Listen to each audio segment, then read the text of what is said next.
ಸ್ನೇಹಿತರೆ, ಚರಿತ್ರೆ ಮತ್ತೊಂದು ವಿಡಿಯೋಗೆ ನಿಮಗೆಲ್ಲ ಪ್ರೀತಿಯ ಸ್ವಾಗತ. ಕಳೆದ ನವೆಂಬರ್ನಲ್ಲಿ ಒಂದು ಗೋಸ್ಟ್ ಫೋಟೋ ವೈರಲ್ ಆಗಿತ್ತು. ಇದು ಸೆರೆಯಾದದ್ದು ಅಸ್ಸಾಂನ ದೂದ್ ಪಾಟೀಲ್ ಎನ್ನುವ ರಸ್ತೆಯಲ್ಲಿ. ಆ ನಿರ್ಜನ ರಸ್ತೆಯಲ್ಲಿ ರಾತ್ರಿಯ ಸಮಯ ಸಂಚಾರ ಮಾಡ್ತಿದ್ದ ಯಾರೋ ಅನಾಮಿಕರಿಗೆ ಅಲ್ಲಿ ಈ ರೀತಿ ಸೀರೆಯುಟ್ಟು ನಿಂತ ಮಹಿಳೆಯ ಆಕೃತಿಯೊಂದು ಅಚಾನಕ್ಕಾಗಿ ಕಾಣಿಸಿತ್ತಂತೆ. ಹಾಗೂ ಅವರು ಆ ಭಯ ಹಾಗೂ ಒತ್ತಡಗಳ ನಡುವೆಯೂ ಸಹ ಅದನ್ನ ಸೆರೆ ಹಿಡಿದರು. ಆ ರಸ್ತೆಯಲ್ಲಿ ಆ ಮಹಿಳೆ ಈ ರೀತಿ ಆಗಾಗ ದಾರಿ ಹೋಕರಿಗೆ ಕಾಣಿಸಿಕೊಳ್ಳೋದು ತುಂಬಾ ಸಾಮಾನ್ಯವಂತೆ. ಅಲ್ಲಿ ಓಡಾಡುವವರು ತುಂಬಾ ಎಚ್ಚರಿಕೆಯಿಂದ ಇರಬೇಕು ಎಂದೆಲ್ಲ ಸುದ್ದಿಯಾಗಿತ್ತು. ಆದರೆ ಕೆಲವೇ ವಾರಗಳಲ್ಲಿ ಇದು ಕೇವಲ ಒಂದು ಎಡಿಟೆಡ್ ನಕಲಿ ಫೋಟೋ ಹಾಗೂ ಸುದ್ದಿ ಅಂತ ಅಂತರ್ಜಾಲದ ಸಾಕಷ್ಟು ಫ್ಯಾಕ್ಟ್ ಚೆಕರ್ಗಳು ದೃಢೀಕರಿಸಿದವು. ಈಗಿನ ಸೋಷಿಯಲ್ ಹಾಗೂ ಅಂತರ್ಜಾಲದ ಅನೇಕ ಕಡೆ ಇಂತಹ ಸುಳ್ಳು ಸುದ್ದಿಗಳು ಈ ರೀತಿಯ ಅರೆ-ಬರೆ ವಿವರಗಳಿಂದ ಹಾಗೂ ಸುಳ್ಳುಗಳಿಂದ ವೈರಲ್ ಆಗೋದು ಸಾಮಾನ್ಯವಾಗಿ ಹೋಗಿದೆ. ಆದರೆ ಕೆಲವು ಬಲ್ಲ ಮೂಲಗಳಿಂದ ಇವುಗಳ ನಿಜವಾದ ಹಣೆಬರಹ ಏನು ಅಂತ ಈಗ ಗೊತ್ತಾಗಿದೆ. ಹೀಗೆಲ್ಲ ಹೆಚ್ಚು ಸಮಯ ಇವು ನಮ್ಮನ್ನೀಗ ಫೂಲ್ ಮಾಡಲು ಸಾಧ್ಯವಿಲ್ಲ. ಹಾಗೂ ಫ್ಯಾಕ್ಟ್ಗಳಿಗೆ ಒಗ್ಗಿ ಹೋದ ಜನ ಇವುಗಳನ್ನು ಅಷ್ಟು ಸುಲಭವಾಗಿ ನಂಬೋದು ಸಹ ಇಲ್ಲ. ಪ್ರಸ್ತುತ ಕಳೆದ ವರ್ಷ ವೈರಲ್ ಆಗಿದ್ದ ಈ ಅಸ್ಸಾಂ ಮೂಲದ ಫೋಟೋ ಹಿಂದೆ ಯಾರೋ ಒಬ್ಬ ಇಂಡಿಯನ್ ಯೂಟ್ಯೂಬರ್ ಹಾಗೂ ಎಡಿಟರ್ನ ಕೈವಾಡ ಇದೆ ಎಂದು ನಂತರ ತಿಳಿದು ಬಂತು. ಅವನು ತಂತ್ರಜ್ಞಾನ ಬಳಸಿ ಇಂತಹ ಕೆಲ ವಿಡಿಯೋಗಳನ್ನ ನಿಜ ಎನಿಸುವ ಹಾಗೆ ಎಡಿಟ್ ಮಾಡಿ ಪ್ರಕಟ ಮಾಡೋದ್ರಲ್ಲಿ ನಿಸ್ಸೀಮ ಎಂದು ಸೈಬರ್ ವಲಯದ ಅಧಿಕಾರಿಗಳು ಹೇಳಿದ್ದರು. ಆದರೆ ಆ ರೀತಿ ನಿಜಕ್ಕೂ ಫೋಟೋಗಳಲ್ಲಿ ನಿಗೂಢ ಆಕೃತಿಯ ಅಥವಾ ಆತ್ಮಗಳ ಚಿತ್ರ ಸೆರೆಯಾದರೆ ಹೇಗಿರುತ್ತದೆ? ಅವೆಲ್ಲ ಸಿನಿಮಾ, ನಾಟಕ, ಧಾರಾವಾಹಿಗಳಲ್ಲಿ ಮಾತ್ರ ನಡೀತಾವೆ ಬಿಡಿ, ರಿಯಲ್ ಆಗಿ ಹಂಗೆಲ್ಲ ಇರಲ್ಲ ಅಂತ ನೀವನ್ನಬಹುದು. ಆದರೆ ಆ ತರಹದ ವಿಚಿತ್ರ ಹಾಗೂ ಭಯ ತರಿಸುವ ಸಾಕಷ್ಟು ಫೋಟೋಗಳು ನಮಗೀಗ ಸಿಗುತ್ತವೆ. ಇವು ಸುಳ್ಳು ಅಥವಾ ನಕಲಿ ಎನ್ನಲು ಆಸ್ಪದ ಕೊಡಲಾರದಷ್ಟು ಅವೆಲ್ಲ ನಿಜ ಅನ್ಸುತ್ತೆ. ಅಂತಹ ಕೆಲವು ಅಪರೂಪದ ಹಾಗೂ ಭಯವುಂಟು ಮಾಡುವ ಕೆಲವು ಫೋಟೋಗಳು ಹಾಗೂ ಅವುಗಳ ವಿವರ ಮತ್ತು ರಹಸ್ಯಗಳ ಬಗ್ಗೆ ಇವತ್ತಿನ ಈ ವಿಡಿಯೋದಲ್ಲಿ ಒಂದೊಂದಾಗಿಯೇ ತಿಳಿಯುತ್ತಾ ಹೋಗೋಣ ಬನ್ನಿ.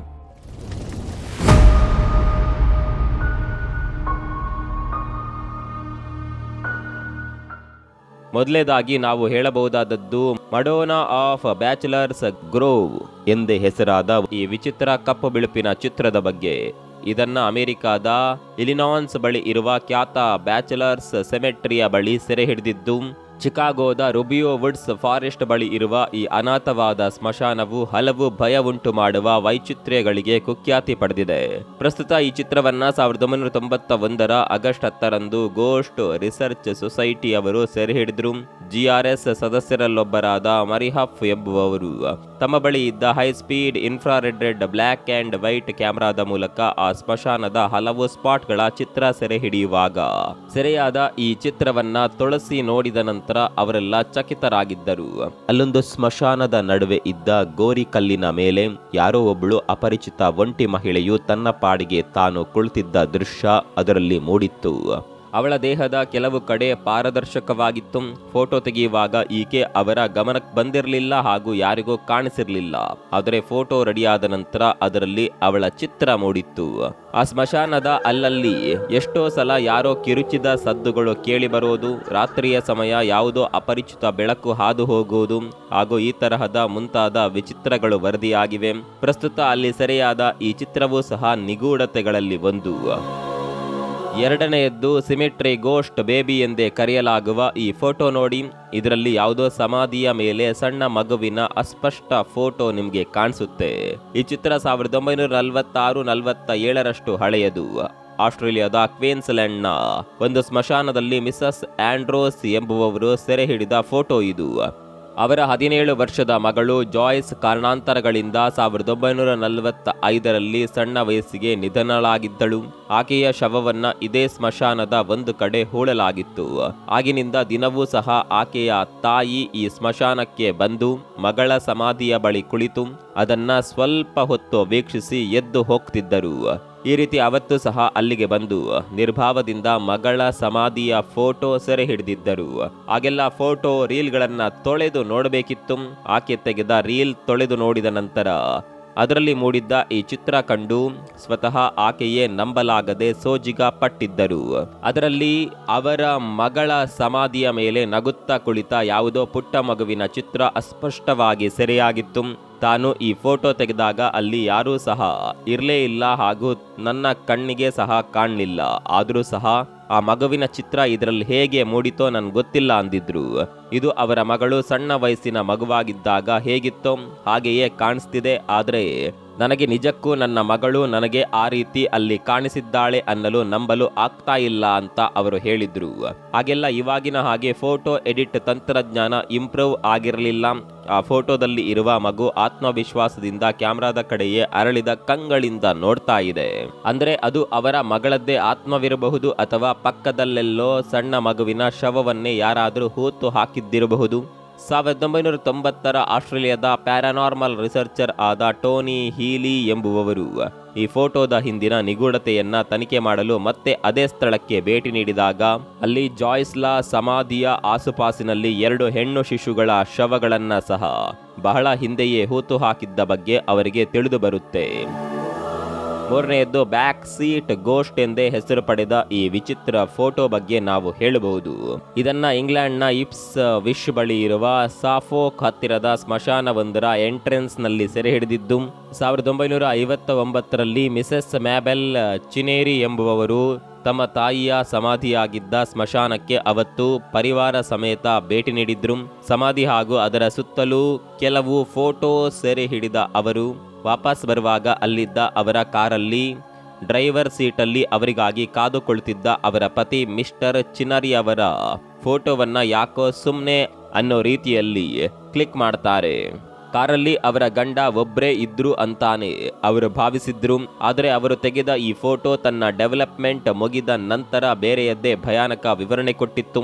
ಅದರಲ್ಲಿ ಆ ಕಾರಿನ ಹಿಂದುಗಡೆ ಯಾರೋ ಗ್ಲಾಸಸ್ ಹಾಕಿಕೊಂಡು ಇವರ ಕಡೆಯೇ ನೋಡ್ತಾ ಇದ್ದ ಆಕೃತಿಯೊಂದು ಸೆರೆಯಾಗಿತ್ತು.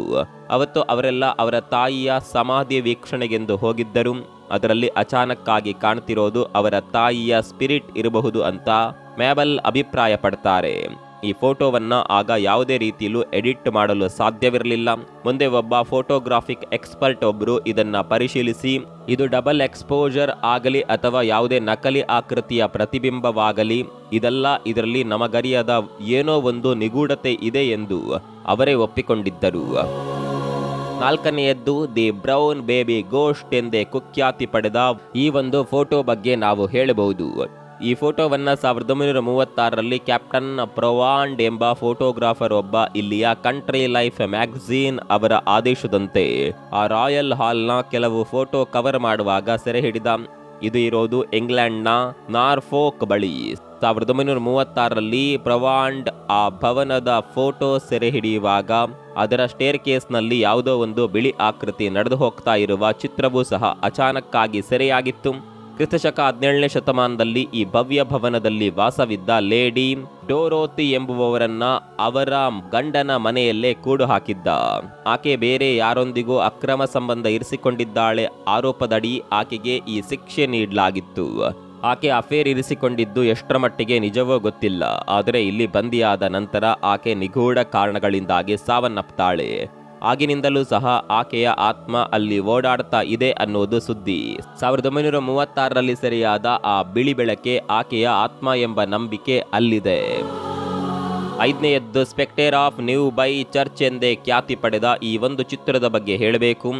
ಇದರಲ್ಲಿ ಚರ್ಚಿನ ಪಾದ್ರಿ ನಿಲ್ಲುವ ಸ್ಥಳದ ಬಲದಲ್ಲಿ ಒಂದು ನಿಗೂಢ ಹಾಗೂ ಪಾರದರ್ಶಕವಾದ ಮಾನವಾಕೃತಿಯೊಂದು ಉದ್ದಕ್ಕೆ ನಿಂತಿರುವ ಚಿತ್ರವನ್ನ ನೀವು ಸಹ ಗಮನಿಸಬಹುದು.